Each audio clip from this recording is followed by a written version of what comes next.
Israeli PM ने Hezbollah को बड़ी चेतावनी दे दी है कि हमें आजमाए नहीं तो भारी कीमत चुकानी पड़ेगी। नेतन्याहू ने यह साफ कर दिया है, हमारा लक्ष्य हमास को खत्म करना है और इस बीच में जो भी आएगा उससे हम निपट लेंगे। ईरान और हिजबुल्लाह सावधान रहें, यह भी कहा है नेतन्याहू ने, क्योंकि लेबनान इस युद्ध में कूद पड़ा है और अप्रत्यक्ष या प्रत्यक्ष रूप से दोनों तरीकों से फिलिस्तीन का हमास का साथ देता हुआ नजर आ रहा है।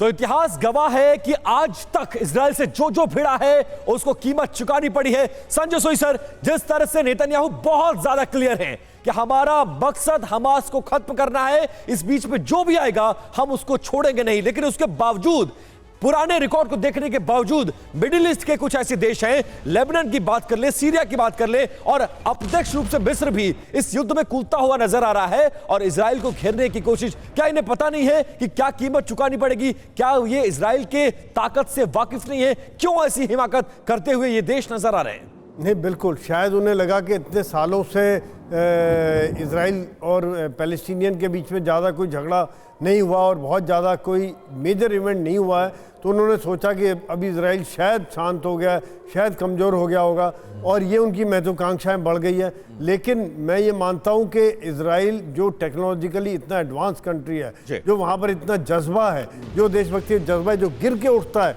यहाँ पर आप देखिए कि चोट लगी फिर गिरा और उठा और किस प्रकार से ऑर्गेनाइज तरीके से हमले कर रहा है। ये सब देशों को पता नहीं है कि किस प्रकार से इन्हें मुंह की खानी पड़ेगी। और अगर जिस चाहे आज देखिए, जल्दी से ये बताइए, क्या मिडिल ईस्ट के अगर तमाम देश एक साथ हमला करते हैं इजराइल पर, तो क्या इजराइल आज की तारीख में सक्षम है कि एक साथ सबसे निपट सकता है?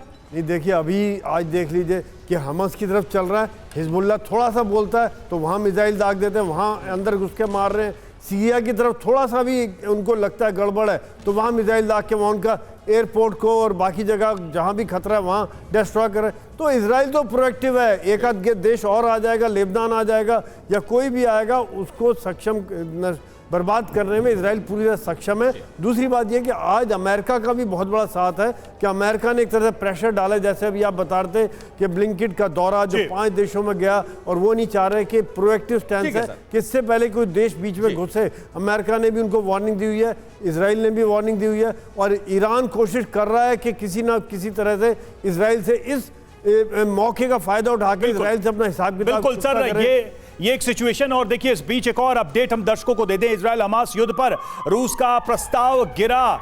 यूएनएससी में रूस का प्रस्ताव नहीं हो सका पास। प्रस्ताव पास होने के लिए पर्याप्त वोट नहीं मिले। रूस के प्रस्ताव के समर्थन में सिर्फ 5 वोट पड़े हैं।